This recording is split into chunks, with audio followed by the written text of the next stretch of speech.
The Major League Baseball All-Star teams have been announced, and I've got a bone to pick with the Mets selection. Let's talk about it.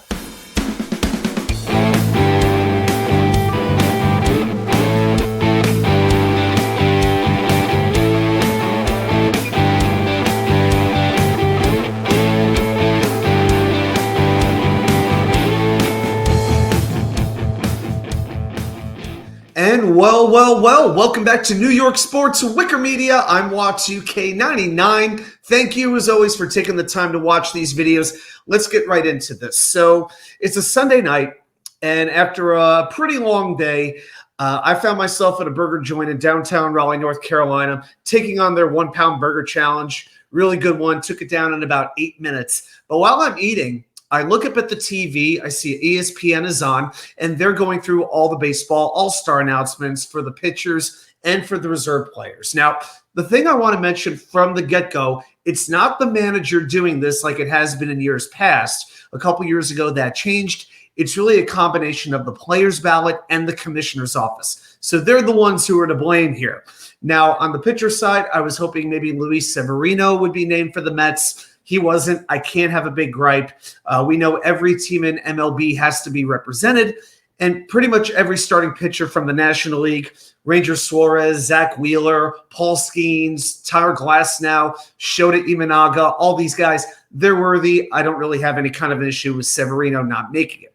So then we go on to the position players. Now, I'm hoping for two, and the two names that were at the forefront of my mind were Francisco Lindor and brandonnimmo. I do think Francisco Alvarez would have had a great chance if he hadn't missed 6 or 7 weeks. I mean, even Mark Vientos, his power has been excellent. And, we all know that the marquee player on the Mets, the one that, probably the face of the franchise is Pete Alonso.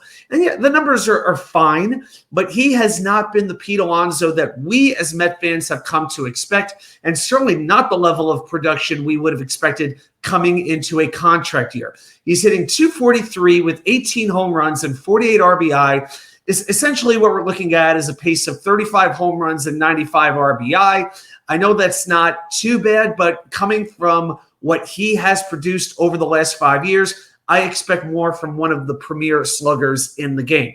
And also, there are just too many spots this season where he has not come through, and that's not something you can really see if you're just looking at a stat sheet.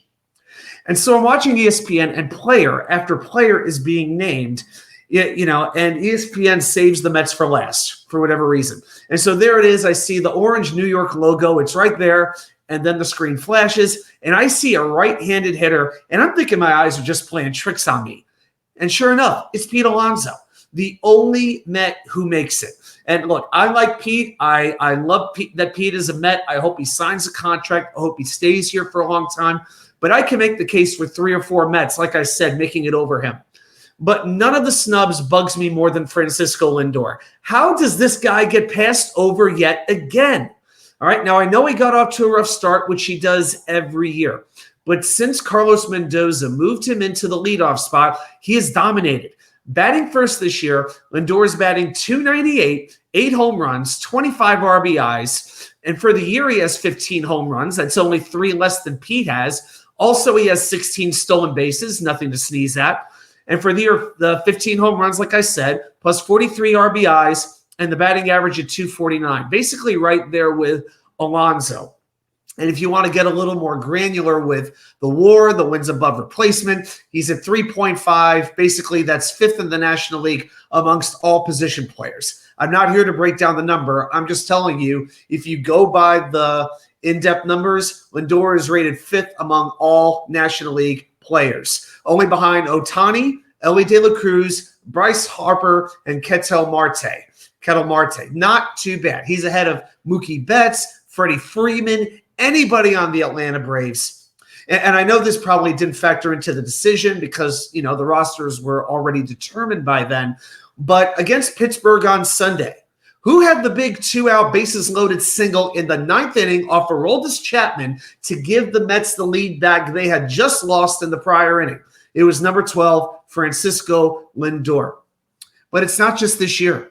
This guy gets disrespected every year since he's come to the Mets. He has not made an all-star game since 2019, And since 2019, he is 7th in all of baseball in WAR, not among shortstops, but overall. He's 24th in hits, has 100 home runs.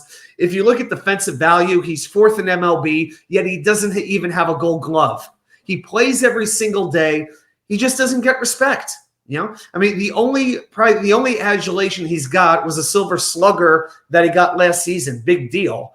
But I've said it before, and I'm going to say it again. He is the engine of the New York Mets. When Francisco Lindor plays well, everyone on the Mets plays with just a little more confidence and a little bit more, I hate to use the word swagger, but that's what I'm going to use. And the fact that Trey Turner of the Phillies, who missed almost the entire first half, is starting the All-Star game is a joke. So here's my take. If you're not active for at least half of the first 80 games, you shouldn't be allowed to start. Just my thoughts. And how about brandonnimmo as well? Batting right around 250, 13 home runs. His on-base plus slugging is .811. That's better than Alonso or Lindor. His WAR is 2.8. That's second among NL outfielders. But, there were 7 outfielders named to the National League All-Star team, and yet brandonnimmo is not one. And the pick that the Mets got was Alonso. So this pick to me just feels very lazy from the commissioner's office. Congrats to him, of course, for his 4th, All-Star game appearance. But don't you just know, and this is the other thing that bothers me, and you could say, hey, Watsuke, you're getting a little bit too into this, you're overthinking things. Maybe I am. But don't you know when the time comes to negotiate the Pete Alonso contract, Scott Boras will not hesitate. He will not wait to mention he was the Mets' lone all-star representative this year. Can't you see that coming up in the discussions? And he's going to use that as leverage. It just feels like an absolute conspiracy. And remember, there's no final vote anymore. Remember, you could go to MLB.com in years past. They'd have 5-6 guys, and you could vote on one of them. They get that last spot. No more. No more. The only way the roster changes is if one of the players pulls out and then the injury replacements get named. We'll have to see what happens. But I got to tell you guys, I think MLB did the Mets dirty by naming just Pete Alonso the All-Star representative at Texas coming up later this month. Well, those are my thoughts. Let me know what you think. Put it right down there in the comments. And reminder, we go live every Wednesday night at 6 p.m. Come on by to New York Sports WickerMedia. Please like, subscribe if you haven't already. Share the channel with a friend. Thanks, everybody, for watching. And I'll see you right back here with more content from you know where, the Wicker Chair.